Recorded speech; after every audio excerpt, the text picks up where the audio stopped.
It's like an algorithm that you can rely on. It's a cognitive script, a mental shortcut that you can pull out whenever the situation is right. Even if you are talented, you can't succeed without having great habits. You don't need to lose weight, you need better eating habits, and then your weight will always be around where you want it to be. You don't need more money, you just need better financial habits, and then you'll always have enough money to manage the thing that comes up. You can be the architect of your habits rather than the victim of them. A lot of the time people talk about, I want to have more money, or I want to lose weight, or I want some kind of result. But the truth is, your bank account is a lagging measure of your financial habits. Your weight is a lagging measure of your eating habits. Your knowledge is a lagging measure of your learning and reading habits. And so it's actually, we think the thing that needs to change is the bank account or the test score or the number on the scale, but actually the thing that needs to change are the habits that precede those outcomes. Every action you take is kind of like a vote for the type of person you want to become. And if you can master the right actions, if you can master the right habits, then you can start to cast votes for this new identity, this desired person that you want to be. Doing one push-up does not transform your body, but it does cast a vote for being the type of person who doesn't miss workouts. The technical definition of a habit is a behavior that has been repeated enough times to be more or less automatic. So things that you can do pretty much without thinking about them. Unplugging your toaster after each use, or tying your shoes, or brushing your teeth. Things that you pretty much just go on autopilot when you do them. Now, why does the brain build them? What role does it play? Well, as you go through life, you need energy to survive. And this is true not just for humans, but for all organisms need some kind of energy to survive. And getting energy requires energy. You need to eat food to be able to walk around and find the next meal. And using energy is expensive because the more energy you use, the less you have available for the other things that life throws at you. And so your brain is looking for ways to conserve energy whenever possible.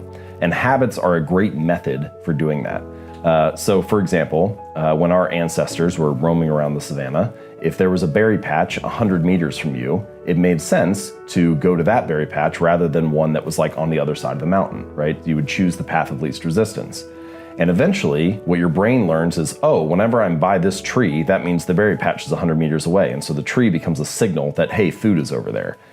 And your brain is always picking up on these signals throughout life that indicate where things are at. And the more that you come across those signals, the more you automate your response, and pretty soon you're taking a right when you get to that tree, even though you're not even thinking about it, you're just doing it automatically. And it makes that whole process of finding energy, solving the problems of life, and getting through things easier. It requires less energy and attention and effort than it did before. A lot of people don't feel like they have control over their habits. They feel like their habits are taking control of them, that they're like a victim of these bad routines. And once you start to dive in a little bit and like uncover the layers and realize what a habit is and how it works, then you start to develop a little more control over it. If we're going to be building habits anyway, then it makes more sense to be able to understand how they work and how to structure them so that you can be the architect of your habits rather than the victim of them. Okay. And you break them down into this cue, craving, response, and reward, which is kind of not their traditional way. So I choose that 4-stage model: cue, craving, response, reward. There's a lot of science behind it. 3 of those 4 stages are very common: cue, response, and reward. And the idea, and there's 100 years of behavioral psychology research behind this, that if you show someone the right cue and they take an action and then you follow it with a reward, you can train them to do that thing whenever the cue arises again, whenever the stimulus happens. So if whenever the light in the lab turns on, the monkey gets a squirt of juice, then it knows whenever the light is on, I should go over and put my mouth underneath the nozzle to get some juice or whatever. And you can do that for all kinds of things. And it works for human behavior as well in many ways. But then there was this second wave of research with cognitive psychology over the last probably 50 to 75 years that shows that not only do external cues and external rewards influence our habits, but also internal moods, emotions, feelings, thoughts, beliefs, those influence our behaviors too. So you don't actually do something for the reward, you do it for the image that the reward creates in your mind.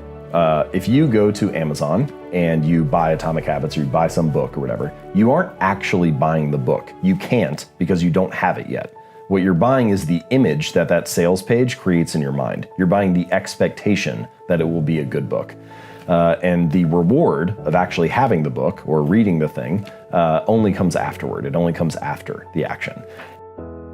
I believe this is true for pretty much all human behaviors and actions. It is actually the anticipation that it will be good that gets you to lift it up. The reason that I take a drink of this tea is not because I like the tea. I haven't drank it yet. It's because I anticipate that having a sip will taste good. And so it's actually the anticipation or the hope, the prediction of what is to come that motivates all actions to occur. The craving motivates you to act, then you take the action, and then there's the reward, and the reward serves two purposes. And the first one is that it satisfies the craving that came before. Okay. So if the thing that got you to buy the online course or that got you to sign up for the personal trainer at the gym was the hope or the anticipation that, oh, if I do this, then I'll be getting fit, or if I do this, then I'll be, getting the ideas I need to build my business or whatever. You've satisfied that craving by making the purchase. And so now that craving is actually gone. What you need is a different craving now. You need the craving to make sales calls or to do a set of burpees or whatever. That's the new craving that you need to actually stick with the real thing. You've fulfilled the craving that motivated the purchase. We mentioned the 4 stages: cue, craving, response, reward. And for each of the stages, I've come up with what I call a law of behavior change. So for the cue, the first law is to make it obvious. For the craving, the law is to make it attractive. Response, make it easy, and reward, make it satisfying. The first idea is you want to make the cues of your good habits obvious, available, visible, easy to see. The easier it is that they catch your attention, the more likely you'll fall into the habit. To break a bad habit, you just invert each of the 4 laws. So rather than making the cues of your bad habits obvious, you want to make them invisible. Rather than making it attractive, make it unattractive, make it difficult, make it unsatisfying. And an example, what is a good example of that for good and bad habits? So one of the places I like to suggest starting is with what I call environment design.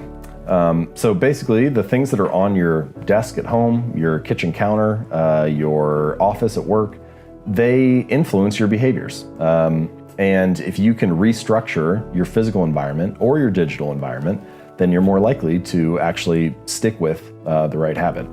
So as an example, a lot of people feel like they watch too much television. So walk into pretty much any living room, where do all the couches and chairs face? They all face the TV. It's like, what is this room designed to get you to do? And now I'm not saying you have to restructure your entire house, but there are a range of choices you could make, right? You could take the chair and turn it away from the television and have it face a coffee table with a book on it. Or you could put the TV inside a wall unit or a cabinet, something behind doors, so you're less likely to see it. But you can also use it to promote good habits. So, for example, I used to buy apples and I would put them in the crisper at the bottom of the fridge and I wouldn't see them because they were tucked down there. And so then 2 weeks later, they would go bad and I get annoyed because I'm throwing food out and throwing money away. And so I bought a big display bowl and I put it right in the middle of the counter and put the apples in there, and now they're gone in like 3 days just because it's obvious. Same thing was true when I built a flossing habit. I realized that for many years, I would brush my teeth twice a day, but I would only floss every now and then. It was like, well, why is that? Well, one of the reasons is because the floss was in a drawer in the bathroom and I just wouldn't see it. It was tucked away down there. So this time I bought a little bowl and put it right next to my toothbrush and put the floss in there, and now brush my teeth, put the toothbrush down, pick the floss up. Now I floss twice a day, which I've been told is excessive. So it's, it's like just all I needed was that environment change, and those habits were kind of able to fall in line. I heard a similar story with Google when they designed their workspaces. They put the healthy drinks in front and then the non-healthy drinks like behind. Yep. So they don't try to restrict them from you, because then everyone will be like, what the hell's going on? But it's just easier to grab water and I think fruit, and you have to like reach really far back to get like the sugar stuff. And so actually you don't need a clean room, you need better cleaning habits, and then your room will always be clean. You don't need to lose weight, you need better eating habits, and then your weight will always be around where you want it to be. You don't need more money, you just need better financial habits, and then you'll always have enough money to manage the thing that comes up. And so it's really the habits that need to change, not the result.